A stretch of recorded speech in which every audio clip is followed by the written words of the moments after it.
وہ جلاتی ہیں مرچیں، ٹوٹکے کرتی ہیں نا، اور بچہ ٹھیک ہو جاتا ہے، واقعی ٹھیک ہو جاتا ہے. لیکن پتہ ہے کیوں؟ شیطان کو پتا ہوتا ہے کہ اس بچے کی ماں کا ایمان کامل نہیں ہے، یہ ٹوٹکوں پہ یقین کرتی ہے، لہذا شیطان نہ بچے کو چٹکیاں مار مار کے رلاتا ہے. پھر ماں کہتی ہے میرے بچے کو لگی ہے نظر، اور نظر کا حل جو سنت نے بتایا ہے، بھائی اعوذ بکلمات اللہ تامہ پڑھو، یہ جو دعائیں ہیں، وہ ماں کیا کرتی ہے، وہ مرچیں جلاتی ہیں کہ دھواں ہوگا تو نہیں ہوگا، دھواں نہیں ہوگا تو پتہ نہیں کیا ہوگا. بچہ وقتی ٹھیک ہو جاتا ہے، پھر اس سے زیادہ تھوڑے دن میں چیخیں مارتا ہے. پھر ماں پھر وہ ٹوٹکے کرتی ہے، کہتی ہے دیکھو مفتی طارق مسعود صاحب تو میرے اپنے گھر میں نہیں میری چل رہی، میں اس دن گھر میں گیا، میرے بچے کو میں مرچیں جل رہی ہیں. میں نے کہا میں ساری دنیا میں بیان کر رہا ہوں. گھر والوں نے کہا نہیں ٹھیک ہو جاتا ہے اس سے. میں نے کہا خراب ہی اسی سے ہو رہا ہے، چھوڑ دو، رونے دو، چیخنے دو. شیطان مایوس ہو کے اپنی فائلیں لپیٹ کے چلا جائے گا. جب شیطان دیکھتا ہے نا یار اس پہ تو کوئی اثر ہی نہیں ہو رہا، تو شیطان ایک ہی بچے پہ تھوڑی فوکس کرتا ہے، کہتا ہے یار کسی اور کو جا کے چٹکی مارو، ان کے ماں باپ پہ اثر نہیں ہو رہا. تو جو مزاروں پہ جا کے ٹھیک ہوتے ہیں، بیمار رہے چھوڑ دے مزاروں پہ جانا، تھوڑے دنوں میں خود بخود ٹھیک ہو. یہ ہوتا ہے. میں آپ کو ایک واقعہ سناتا ہوں، اس سے سمجھ میں آئے گا. ہم ایک گاؤں میں گئے، وہاں سارے بدعتی لوگ رہتے تھے نا، تو وہاں ایک قبر تھی کسی بزرگ کی.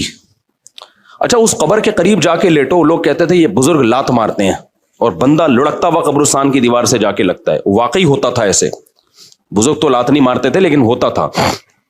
ہم نے کہا چلو جا کے، ہم نے کہا ڈرامہ ہے کچھ بھی نہیں ہے. انہوں نے کہا نہیں ڈرامہ نہیں، یہ سچی مچی میں ہو رہا ہے. اچھا ہم گئے، اتنا موٹا بندہ لیٹا، ایک دم لڑکتا ہوا قبرستان کی دیوار تک کرالنگ. واقعی لگ رہا تھا کوئی اس کو دھکا دے رہا ہے، خود نہیں جا رہا تھا وہ، جو لیٹ رہا ہے گھومتا ہوا قبرستان کی دیوار. تو انہوں نے ہمیں کہا دیکھا یہ ہوتے ہیں بزرگ. میں نے کہا یار یہ فٹ بال کے کوئی کھلاڑی رہے ہیں، یہ بزرگ ہیں یہ کیا ہیں؟ مجھے پتا تھا اگر یہ بزرگ ہیں تو یہ کام نہیں کر رہے. بزرگوں کا کام ٹھڈے مارنا تھوڑی ہے یار، کر بھی نہیں سکتے. اگر یہ ان میں یہ طاقت ہوتی تو جب ان کو غسل دیا جا رہا تھا ایک چمیٹ لگاتے رکھے، اوئے میں خود مگا ڈالوں گا اپنے اوپر، تم کیوں میرے جسم پہ ہاتھ لگا رہے ہو؟ تو اندر سے بیٹھ کے نا لاتے مار رہے ہیں. میرا مقصد کسی بزرگ کی توہین نہیں ہے، ہو سکتا ہے وہ بزرگ ہوں، لیکن اگر ہیں تو بھائی یہ کام بزرگ نہیں کر رہے. اب کیا تھا، اب باری آئی ہماری.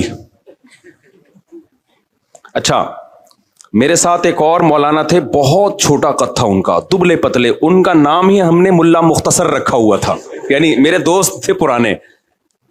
لیکن اتنے دبلے طلبہ تو آپ کو پتہ ہے شرارتی ہوتے ہیں نا، تو ہم نے ان کا نام رکھا ہوا تھا مولانا مختصر.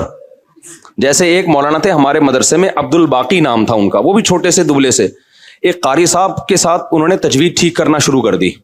وہ قاری ہوں تو چکھواتے ہیں، آپ کو پتا ہے وہ قاری اتنا زور زور سے ہا بولو ہا عین، اتنی چکھوا رہے ہیں. ہمارے ایک طالب علم نے کہا یار مولانا عبد الباقی تھوڑے سے باقی رہ گئے ہیں، ان کو مزید ختم نہ کرو. واقعی ایک تو ویسے ہی چھوٹے سے، تو انہوں نے کہا عبد الباقی مزید تھوڑے سے باقی رہ گئے یار، اتنا زور نہ لگواؤ. تو وہ اتنا پتلا سا طالب علم تھا، ان کا نام تھا مولانا ملا مختصر کہتے تھے ہم ان کو. اب کیا ہوا ہے کہ میں جا کے لیٹا تو کوئی لڑکی نہیں آ رہی. انہوں نے کہا ایسے کرو اپنی آنکھیں بند کر لو، یہ ہاتھ یوں رکھ لو. ہم نے ہاتھ یوں رکھا، پھر بھی نہیں ہو رہا کچھ. انہوں نے کہا سورہ فاتحہ پڑھو. میں نے سورہ فاتحہ پڑھی، پھر بھی نہیں ہو رہا. سورہ اخلاص، سورہ فلق، سورہ ناس سب کچھ پڑھ لیا. انہوں نے کہا اچھا ایک دفعہ خود تھوڑا سا موو کرو.